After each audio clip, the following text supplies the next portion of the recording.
Race 5 on the card is the Paul Quartermain 60th birthday handicap. Happy birthday, Paul. It's over 1,000 metres. That starts at 2:14.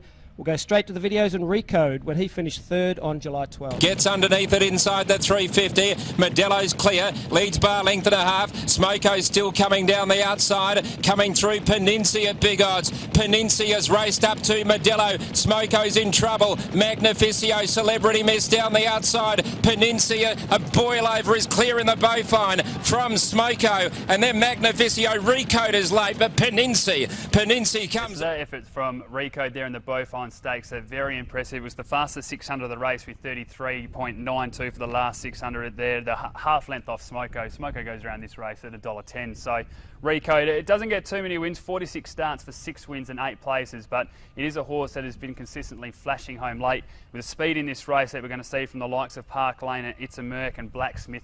I think it's ideal for Recode, and I've got it on top. That'll do, will be the favourite and will jump as favourite. There's no doubt about that, but I think first up it might be just a little bit vulnerable. So Recode on top for me from That'll Do. Then number 6, Antique Bell for Grant Williams and William Pike, and number 3, Blacksmith, 4-1-6-3. I will stay with the favourite, Lucy Warwick. She showed again she's just in terrific form, and I'm going to follow her. Fitter for the 2 runs and gets Lucy and a nice gate, so I think That'll Do can win. And race 6 on the card, scheduled for 2:45, is the Congrats Ben Patterson, the leading apprentice for the 2012-13 season.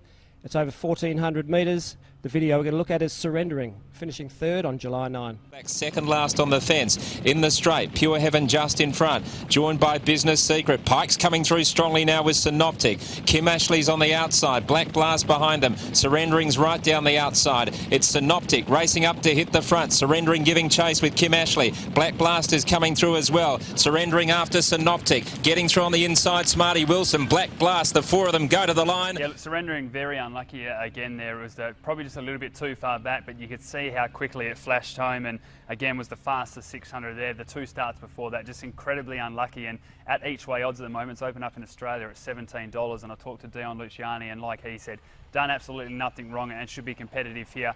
I've struggled now to put it in my 4, so I've managed to put Bonnie Zara on top for Adam Durant and Peter Nucky. Really impressed with the run last start. Third behind Crown Lawyer, ran on really well. The extra 100 metres for me suits, and it's at each way price at the moment. From number 5, Via Laurentina has been okay of late, but I go back to the starts on the 2nd of November and the 16th of November when it was looking at this sort of distance to 1,400. It was only a length of Miss Rose DeLargo, which has been one of our stronger gallopers, and went up to Queensland as well. And I think we might see that form again with Chris Parnham on board, only running with 57. Number 1, Songberg's won its last 2 starts. It's fresh, and again we see Justin and Lucy Warwick combining, so you just have to put a highlighter on those 2. And then number 4, Midnight Shimmer. So 10-5-1-4 for me, Bonnie Zara on top. Now, as you can see, the weather's beautiful. The horses look like they're coming from anywhere on Wednesday, which is a good sign. The track's in the true position on Saturday, so it should make for some good racing. I like Midnight Shimmer. Ran second to Tick Tick Bloom. We talk about that horse quite a bit. A terrific 3-year-old. And keep an eye on Come Flirt With Me from race 2. Obviously different distance. They've gone different directions, but that form should hold up.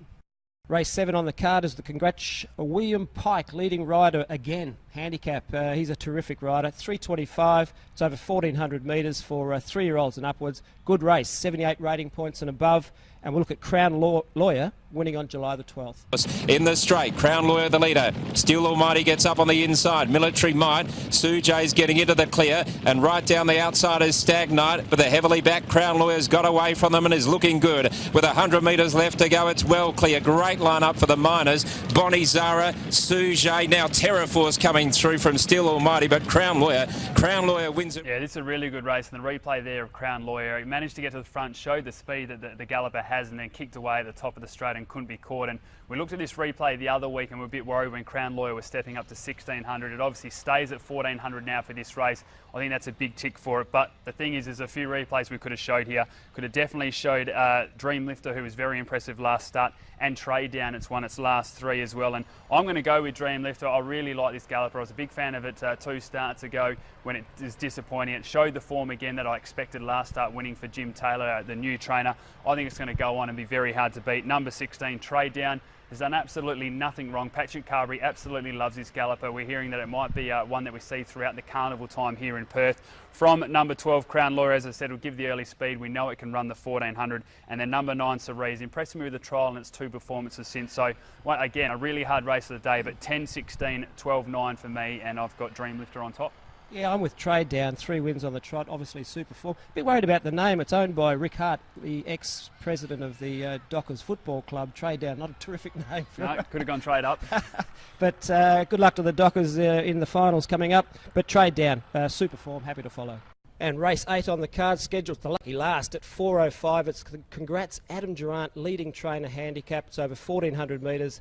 A very wide open race. We'll have a quick look at the video of Paseo del Prado, narrowly beaten into second on July 19. Heritage tracking up near the middle with Mama next. War Prince down to the 300, the leader. Miss Mayette draws alongside. A length and a half to 1 Organ. Now a gap coming for Paseo del Prado. Lost Heritage behind those, trying to wind up. War Prince kicks though. Here comes Paseo del Prado. War Prince, Paseo del Prado. Paseo del Prado, War Prince clings on. War Prince wins it. Yeah, we were really keen on this horse last night. We watched the replay, of course, after its trial, and it was sitting 4th around the turn. Sprinted, was the fastest 600 metres and managed to just get second. Lost by a long head, but I was pretty impressed with that form line. And again, now it'll have the claim throughout the race here. So expecting to improve with Joseph as a party on board, the 2 kilos off. I think Paseo del Prado is going to be really hard to beat, but there's plenty of chances. We mentioned it throughout the card. This was a really good racing card. Every race has 4 or 5 chances. Number 6, North Pace. I know it's looking for more distance. It is quite good second up. Showed enough for me first up, and I think stepping up from the 1,200 to the 1,400 will give you a nice each way place there. It's open up at $11 in Australia.